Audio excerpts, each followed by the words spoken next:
जब टीम हारती है तो जिम्मेदार कौन होता है? कप्तान। और जब टीम जीतती है तो वाहवाही किसे मिलती है?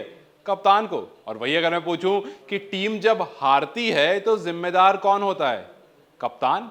और जब टीम हारती है तो जिम्मेदार किसे बनाया जाता है? कप्तान को। खैर, ये तो सवाल हैं और सवाल आते रहते हैं, लेकिन ये सवाल मैं इसलिए कर रहा हूं क्योंकि जब से पाकिस्तान टीम की हालत बुरी हुई है, सवाल में घिर गए हैं कप्तान बाबर आजम। जी हां, बाबर आजम पर लगातार निशाने साधे जा रहे हैं, लगातार उनसे सवाल किए जा रहे हैं कि आखिर ऐसी क्या सिचुएशन आ गई कि पाकिस्तान टीम जिसको इतना हाई रेट किया जा रहा था वो इस सिचुएशन में आ गई है कि वो ग्रुप स्टेज भी पार नहीं कर पाई। और अगर ग्रुप स्टेज पार भी करती तो वहां पर एनआरआर का बहुत बड़ा फंडा आ रहा था। खैर, जब से एशिया कप शुरू हुआ, एशिया कप से पहले बहुत बातें हो रही थी कि कप के पाकिस्तान का जो पेस अटैक है वो बहुत ज्यादा लीथल है।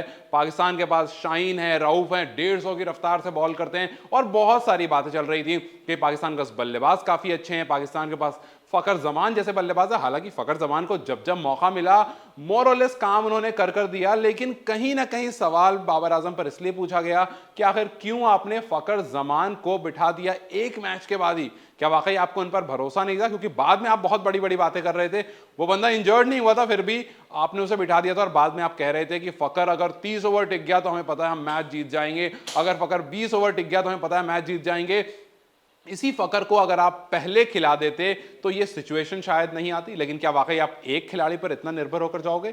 तो शोएब मलिक ने निशाना साधा, शोएब मलिक ने सवाल किए और शोएब मलिक ने साफ साफ मैनेजमेंट पर बहुत बड़ा सवाल उठा दिया और इंडियन टीम की तारीफ भी कर दी। जी, उन्होंने कहा कि देखिए, आप ये बहाना तो बिल्कुल मत बनाइए कि आपका जो भी कंडीशन खराब हुई, जो भी आपने खराब खेला है वो आपकी ट्रैवलिंग की वजह से। हालांकि बात उठ रही थी कि ट्रैवलिंग की वजह से कहीं ना कहीं फटीग हुआ था, बाहर आप नहीं निकल पा रहे थे क्योंकि थोड़ी रिस्ट्रिक्शन जरूर थी पाकिस्तान टीम को इंडिया में मूवमेंट करने में, और बहुत सारी बातें उठ रही थी और अलग अलग कंडीशंस में चेंज हो रहे थे। आप पहले वहां गए, फिर वहां गए, फिर वहां गए, खैर इस तरह की बातें उठ रही थी। लेकिन शोएब मलिक ने कहा कि आप ये बात इसलिए मत कीजिए क्योंकि आप अपने पड़ोसी को देखिए, मतलब आप टीम इंडिया को देखिए, क्या आप उनसे ज्यादा मैचेस खेलते हैं?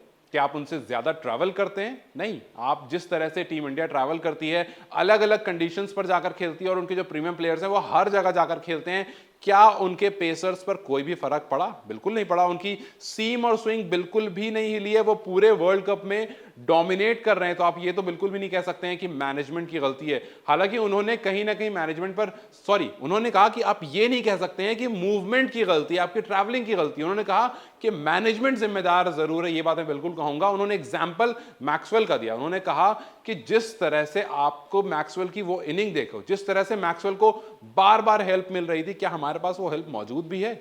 उन्होंने कहा कि मैक्सवेल को जब क्रैम्प हो रहा था, वो 201 की इनिंग की बात कर रहे थे, अफगानिस्तान के खिलाफ टीम ऑलमोस्ट हार गई थी ऑस्ट्रेलिया, और उसके बाद मैक्सवेल सिंगल हैंडेडली उस मैच को अफगानिस्तान के, कहते हैं ना, मुंह से निवाला छीन लेते हैं और उसके बाद वो मैच जीत जाते हैं। तो वहीं पर उन्होंने कहा कि जब हैमस्ट्रिंग पुल हो रहा था बार बार आपको मैक्सवेल को, तो वहां पर टीम का मैनेजमेंट के जो भी फिजियो थे, जो भी वहां पर डॉक्टर थे, वो आ रहे थे, उनको ट्रीट कर रहे थे और उसके बाद वो वापस जा रहे थे। मैक्सवेल थोड़ी देर खेलते हैं, फिर उनको पुल होता है, वो वापस से आते हैं, कुछ तो जेल सा उनके पास होता है, वो उसको अप्लाई करते हैं उनको, और कुछ कुछ बताते हैं उसको, वो इंप्लीमेंट करते हैं और उसके बाद वो ऑन एंड ऑफ कर करके उस मैच को जीत करके वहां से निकल जाते हैं। वहीं दूसरी तरफ अगर आप देखेंगे, रिजवान को लगातार हैमस्ट्रिंग पुल हो रहा था। एक मैच में नहीं, 2-3 मैच में देखा गया कि उनके हैमस्ट्रिंग में प्रॉब्लम हो रही थी, क्रैम्प्स आ रहे थे, पुल हो रहा था, जिसकी वजह से वो परफॉर्म शायद नहीं कर पा रहे थे। और वहीं पर आपने लास्ट मैच अगर देखा होगा तो इंग्लैंड के खिलाफ भी वो आउट ऐसे ही हुए थे।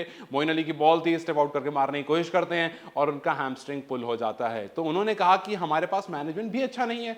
और उसके बाद फिर सवाल के घेरे में कप्तान भी आ गए कि उस टाइम पहले शोएब मलिक ने कहा था कि बाबर आजम बतौर बल्लेबाज बहुत अच्छे हैं, लेकिन बतौर कप्तान वो फ्लॉप रहे हैं। तो इस तरह के एलिगेशंस लग रहे हैं। मोहम्मद आमिर ने भी बात कह दी कि आप मैनेजमेंट को चेंज कर लो, कुछ खास नहीं होगा, लेकिन जो दिक्कत है वो कप्तान में है। क्योंकि उन्होंने धोनी का एग्जांपल दे दिया। उन्होंने कहा कि धोनी ने जिस तरह से टीम को साथ में लेकर के चले थे, जो एटीट्यूड धोनी का था, उस तरह से उन्होंने जडेजा को बना दिया, उन्होंने अश्विन को बना दिया, वो नहीं कर पाए। बाबर अपने प्लेयर को बेस्ट यूटिलाइज नहीं कर पाए और शायद इसी वजह से पाकिस्तान टीम की ये फ्लॉप परफॉर्मेंस हमें वर्ल्ड कप में देखने को मिली है। वसीम अकरम हालांकि थोड़ा अलग सोचते हैं। वसीम अकरम ने कहा कि आप अकेले एक इंसान को बलि का बकरा नहीं बना सकते। ये सब अलग अलग राय है। क्या आपको भी लगता है कि बाबर आजम जिम्मेदार हैं पाकिस्तान की पूरी हार के पीछे, या फिर और भी कुछ रीजंस हैं, मैनेजमेंट है या अंदर की कुछ पॉलिटिक्स है जिस वजह से पाकिस्तान टीम परफॉर्म नहीं कर पा रही? अपनी राय हमें कमेंट सेक्शन में जरूर बताएं। इस वीडियो को लाइक और शेयर जरूर करें और जाते जाते चैनल को सब्सक्राइब करते जाएं।